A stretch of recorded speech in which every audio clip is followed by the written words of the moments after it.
and welcome to The Disruptors, a Fortune India podcast series. Well, who doesn't love chocolates? Most of us have grown up eating Cadbury Dairy Milk.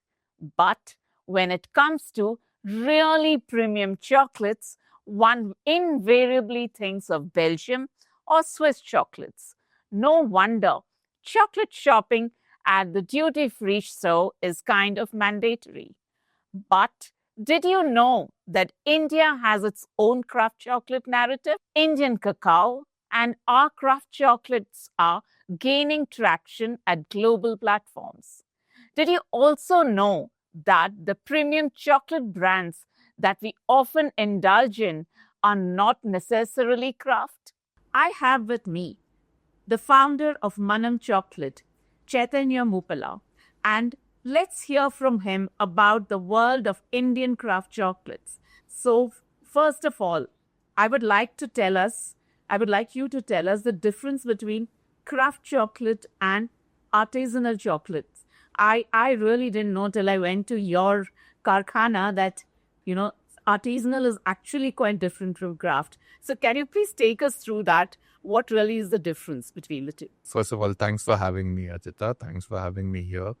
I'll try and set the context of the nomenclature and the words being used in this space of chocolate. Let me set a little bit of context for you. There are two worlds. There is, in one paradigm, there are two worlds. There is the world of industrial chocolate and there is the world of craft or specialty chocolate. I'll address artisanal as a label in a bit. Industrial chocolate is made from commodity cacao. This is bulk cacao, mass produced, which is almost all of the world's cacao. The beans that come from this cacao are then industrially processed to manufacture chocolate that we are also familiar with, that we've all grown up with, have been consuming, buying at supermarkets, mass-produced chocolate. Industrial chocolate can also be premium. Yeah. So premium is another paradigm. Craft chocolate, on the other hand, is made from fine flavor cacao. The entire optimization of craft chocolate is in flavor and complexity that can be expressed from the bean. And this is built into the bean through various factors, which is the genetics of the tree that bean comes from, the terroir or the climate and surroundings and neighboring flora and fauna around that tree. And then, of course, the post-harvest processing of that cacao and how we convert that fruit into a dried bean, which eventually becomes chocolate.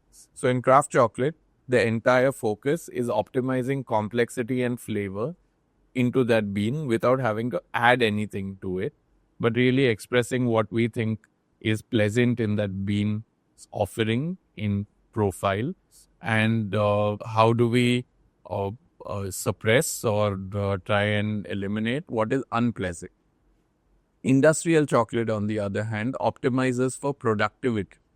So these are trees that are disease resistant and have high yields per acre and have high fat content in the bean. Fat in this bean is the cacao fat, the cacao butter, and this is where the value in this value chain is. So industrial chocolate doesn't derive so much flavor from the bean, it derives fat from the bean, and the flavor is induced through industrial techniques and processes. You roast very heavily, you use additives, you use flavorings, etc. Craft chocolate derives not only fat from the bean, but relies significantly on the bean for increasing complexity and flavor beyond from what that bean has to offer. When you visited, you attended a profiling session, so you were able to taste interesting flavor notes of various different sorts of complexities that were all derived from the bean. And that's the attempt of craft chocolate. Now, the word artisanal, the word small batch, the phrase bean to bar, these are all phraseologies, these are all semantics that are still being established in this world of chocolate. And to my mind, artisanal is something that an artisan creates. And artisanal could be made with industrial chocolate, right? You buy the chocolate, you melt it, you mold it, you use your technique as an artisan to make confection from it. And that's really also a significant establishment that needs to be made, which is that there's a difference between a chocolate maker and a chocolatier. A chocolate maker makes chocolate from the bean. In our case, our chocolate making starts on a farm. We start with pollination. A chocolatier makes confection from chocolate. He could get that chocolate from a chocolate maker like Manam Chocolate, or he could get that chocolate from an industrial producer of premium Belgian chocolate. So these are very different paradigms that kind of sit not in the same square, but in from different perspectives or angles. So the premium Belgium chocolate that one buys need not necessarily be Kraft, right? It most likely is not. Okay. It's premium. That is, it's position premium. It's priced high on European associations of Belgian or Swiss. But the chocolate itself is made from commodity beans more often than not, and really at large, or commodity beans that primarily probably come from West Africa.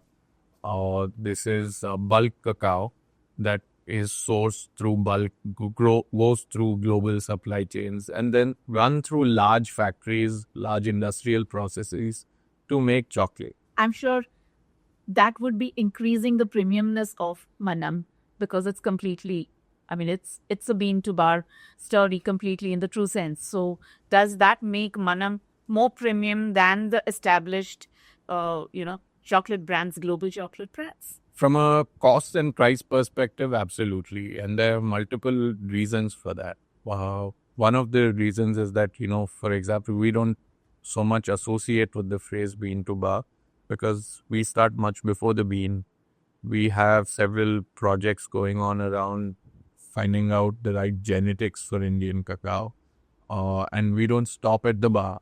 We make 300 plus products spread over 50 different categories. It is more premium from a price and cost perspective because we pool profits significantly better to farmers than the industrial world does. We are able to make a very high quality premium product, which is Kraft chocolate, and we share that profit only with farmer.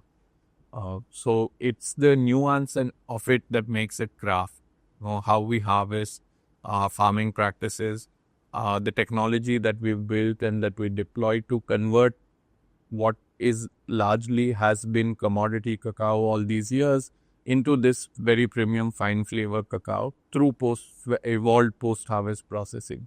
All of these are what makes it premium because it's the care that one takes to source and convert that defines Kraft. So how many farmers do you work with? And can you tell us a little bit about that journey as to how you said you share your profits with them. So how does that model work? Yeah. So today we're working with about nearly 3,000 acres of cacao, and we're working primarily out of the West Godavari district, East Godavari district of Andhra Pradesh, and a little bit in the Bhadradri Kottagudem district of Telangana. We've been doubling our farmer network year on year in terms of acreage for the last 4 years, which is when we started our first pilot production. We landed up in West Godavari somewhere in the late 2019, early 2020s. We didn't know anything about chocolate. We just wanted to go and see where cacao comes from. And that kicked off a nearly 2.5 year long exploration into understanding the history of cacao in India, the global history of cacao, and how the economic engine of this very large globally relevant commodity works. And that led us to identify a new problem with Indian cacao, which stems from the history of how cacao came to India. Cacao came to India in the early 1960s. It's been a very recent phenomenon. And cacao was brought to India by industrial players for industrial use. So these are genetics that are optimized for industrial purposes, which is the productive reasons that I had listed out earlier. What we realized is that India is a very small cacao growing country. We grow less than 0.5% of the global output of cacao. Even if we quadrupled Indian production, we would still only be under 2% of global production. India is never going to be a major cacao growing country, but perhaps we can be a premium cacao origin. And that's when we built this post-harvest technology around how we can use the existing trees of what are growing in India, but run them through very evolved and careful post-harvest processing to bring them to a new balance of fine flavor cacao. And that was really how we just went to discover, and then we learned, and that's been the journey so far. So coming to your business model now, the way you're creating a brand around craft chocolate. A typical average Indian has grown up eating Cadbury chocolate, forever. So how, and craft is clear, craft chocolate is niche, and you're trying to disrupt the market with a niche product. So what really goes into it? What really is your strategy? Craft is our philosophy, and craft is how we manufacture, but also how we source and the way we work. That need not necessarily be the reason why people will consume this.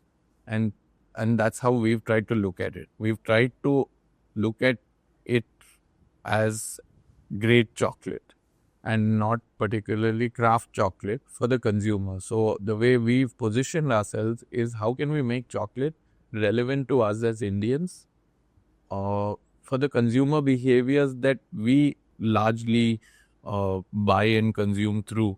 And for us as Indians, it's about sharing and gifting and consuming sweet things on occasions, on celebrations, in festivities that has largely come from our pedagogy and our tradition of the world of mithai. And we try to adapt that to chocolate. So our focus is largely about how we can articulate the versatility of this ingredient into a myriad of different products and categories. So we make 300 plus products spread over 50 different categories, ranging from chocolate as a product, which are your chocolates, your bars, which we call tablets, bonbons, truffles, nama, janduya, your barks, which is our snacking collection, dragees, chocolate-coated nuts, which is chocolate as a product. But then we have a whole set of products that we make where we establish chocolate as an ingredient. So cakes, pastries, macaroons, muffins, cupcakes. Chocolate and beverage is a very big category for us. We've just launched another retail model called the Manam Chocolate Beverage Bar, where we articulate chocolate in 36 different chocolate-based beverages, hot, cold, ice, plant-based shakes, leaning on specialty coffee, leaning on gelato and baked goods. This is a model that we plan to expand a smaller format model across malls, airports, corporate parks. You'll start seeing what all chocolate can be. So our interpretation is largely about the fact that chocolate for us as Indians has never been solely about a bar. It's been about that cake that our parents got for us from the local bakery, or that ice cream that we bought from the cart with the bell on the street, where there's a cone and there's a little dollop of chocolate at the bottom of it. It's these memories and associations we have with chocolate that we try to reinterpret into evolved, elevated gourmet product. So yours, so you're the strategy I'm assuming is to to play only at a premium premium price points, right? Or do you see craft chocolates going mass? It cannot be craft chocolate if it is going to be at a very low price point, because it would indicate that you are buying cacao at a at a price that has a lot of cost pressure, right? It takes a lot of care and a great amount of complexity to source these beans, convert them, and make chocolate, all while ensuring that you are adequately compensating your farmer. Those things are kind of antithetic to each other. So your chocolates, your chocolates are made it to a lot of international competitions. So what are the questions? What kind of questions do you get asked on these international forums about Indian craft chocolates? For a long time, Indian cacao has been disregarded because Indian cacao has been of poor quality, because our pedagogy in terms of cacao has always come from the industrial world. So this has been bulk commodity industrial cacao. It's been acrid, it's been highly acidic, partly because of the way we've been processing cacao post harvest. And this was the way that was taught and that was encouraged, because that is the way that the industrial world needs the cacao. They're after the fat, and it suits that. So in the fine flavor world, India has never been regarded as a great origin for cacao, because we've never put out great cacao.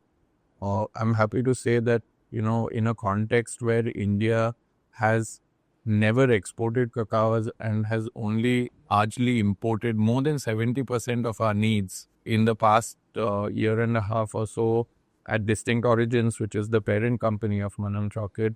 We've been exporting several containers of fine flavor cacao to a major Swiss chocolate brand that is now going to be making the single origin India bar for the first time. Wow.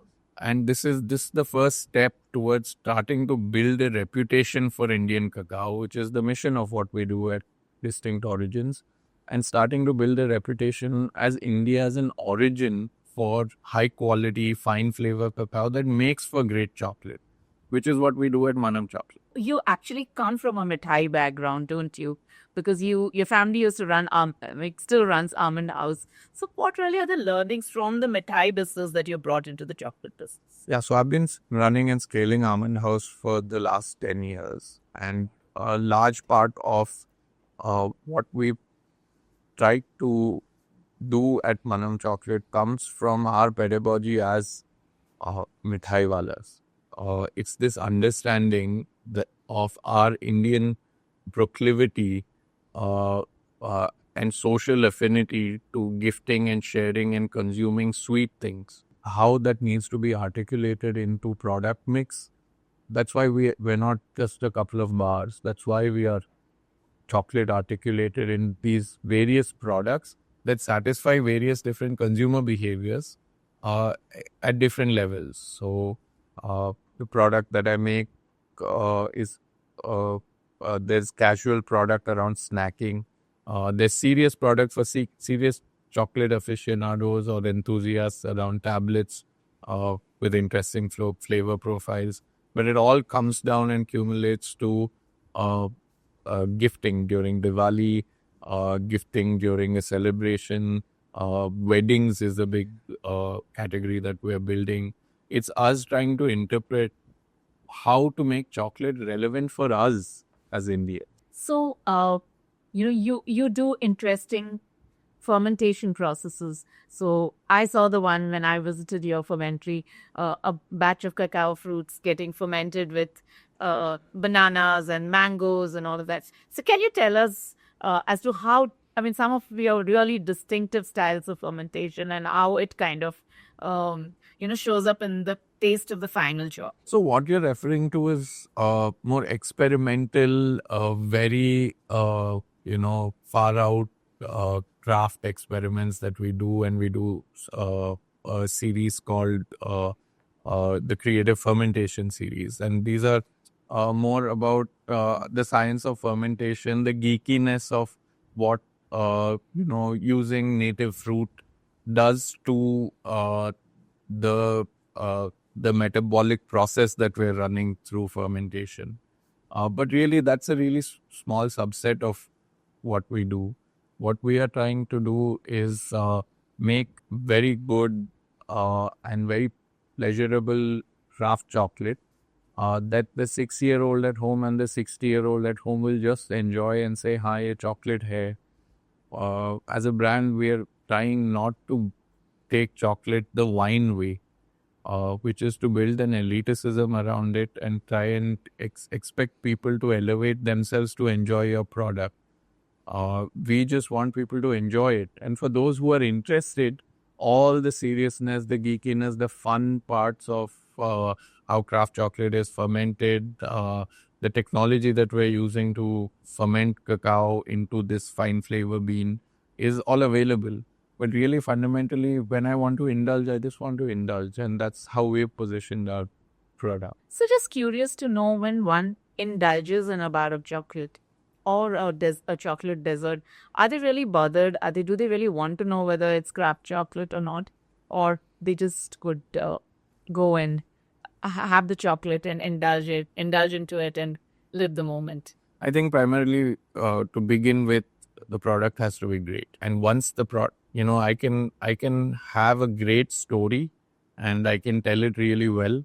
But if my product is not quite there, I'm not getting anywhere.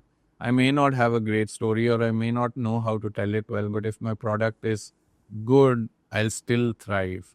So I think people are increasingly interested in where their food is coming from, how it is produced, how it's grown, what supply chain it's been through, and what care has been taken to get that to your plate, right? Today, as aspirational, upwardly mobile Indians, we want to drive the best cars, wear the best clothes, we want to travel to the best places. Why are we eating or consuming bulk, cheap cacao that is inequitably purchased, transacted unfairly?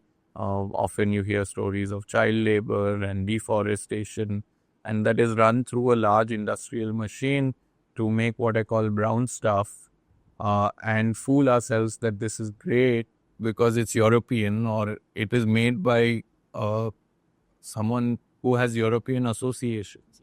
And that's kind of what we are trying to shatter. The India hai to sasta hai, a notion that we're trying to break. But it starts from the fact that the product has to be really good, and our confidence comes from our product. So, do you think this is the right time to launch an Indian craft chocolate brand? I mean, of course, you have launched it 3 years ago, but is this really the right time to be in the market? Because would you have thought about launching a brand like this, say, a decade ago? Perhaps not, because this perfect storm of the tier 1 urban Indian consumer wasn't just right yet. But then again, I want to take a step back and say that, yes, we're from India, but this is a product for India, but also for the world. Yes, we happen to be Indian craft chocolate, but this is great craft chocolate first. And that's what we're building out. So, where do you see Manam, say, 3 to 4 years from now? Where do you see Manam? Do you see yourself in multiple tier 1 cities and have like multiple retail formats? What really is your strategy? Yeah, we're on that journey. You will see us in multiple cities over the next 3-4 years in multiple formats, ranging from large format, experiential, driven by gifting, to more casual, beverage-led models. You'll see us in airports, through travel retails. You will see us at the next wedding that you go to. You will see us as the gift from someone visiting you from another town. That's where we'd like to be. At different levels of consumption, primarily driven by gifting, but also balanced with indulgence. Indian craft narrative seems to be picking up in a big way. First, it was wine, then whiskey. We hear about specialty coffee, and now chocolates. So, where do you see this made in India craft positioning? How strong is this narrative? I think it's happening across categories, not only food and beverage. We're seeing it in apparel, we're seeing it in accessories, we're seeing it in luggage. It's the coming of age of us as Indians interpreting product and products across categories for ourselves without selling ourselves short.